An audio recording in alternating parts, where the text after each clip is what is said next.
ఈ రెండిటికి highest priority కింద మేము ఫండ్స్ దాదాపుగా ఇప్పుడు 11,500 కోట్లు ఈ రంగానికి రాష్ట్ర ప్రభుత్వం బడ్జెట్ కేటాయించింది ఒక్క సంవత్సరంలో. 21,500 కోట్ల రూపాయలు విద్య కోసం కేటాయించాం.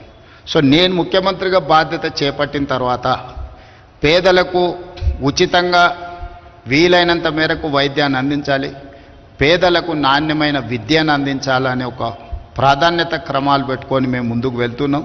ఇందులో ఏమాత్రం అవకాశం ఉన్నా మీ సమయాన్ని మీరు కేటాయించుకుంటూనే ప్రభుత్వం చేపడుతున్న కార్యక్రమాలకు కూడా మీ వంతు సహకారం ఉండాలి. నేను ఈ వేదిక మీద నుంచి రాష్ట్రంలో చదువుకున్న డాక్టర్లందరికీ నేను ఒక విజ్ఞప్తి చేస్తున్నాను. సంవత్సరంలో ఒక్క నెల అయినా ప్రభుత్వ ఆసుపత్రులలో పనిచేయండి. 11 నెలలు మీరు మీకు నచ్చిన ప్లేస్లో మీకు నచ్చిన జీతం తీసుకొని మీకు నచ్చిన లైఫ్ను మీరు లీడ్ చేయండి. సోషల్ రెస్పాన్సిబిలిటీ కింద సంవత్సరంలో ఒక్క నెల ఎక్కడైనా మీకు ఏదో ఒక హాస్పిటల్లో ఒక నెల రోజులు డాక్టర్లు సమయం కేటాయించి పేదలకు వైద్యం చేస్తే డెఫినెట్గా you will get that pleasure.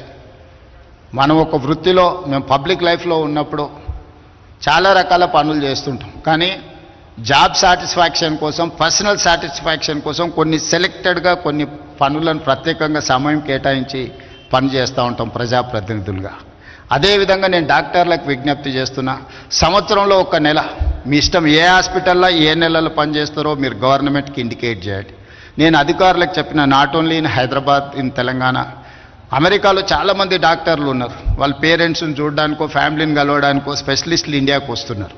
They wanted to serve something but they don't have any platform where to go, how to go, where to serve, when to serve. They don't have any information. That is why I have told my people to create a platform. Ask them to put some information. వాళ్ళు ఎప్పుడు మన దగ్గరకు వస్తుండ్రో, ఏ సమయం ఇవ్వగలుగుతారో, కనీసం ఒక 1 week ఇచ్చిందంటే ఆ 1 వీక్లో నిమ్స్లోనో ఉస్మానియాలోనో ఎక్కడైనా స్పెషలిస్టులు ఆ పేషెంట్లను అడ్రస్ చేస్తే వాళ్ళు అట్లీస్ట్ ఫిజికల్గా ఒకసారి చూస్తే తర్వాత ఆన్లైన్ అయినా వాళ్ళు అడ్వైజ్ చేయడానికి అవకాశం ఉంటుంది.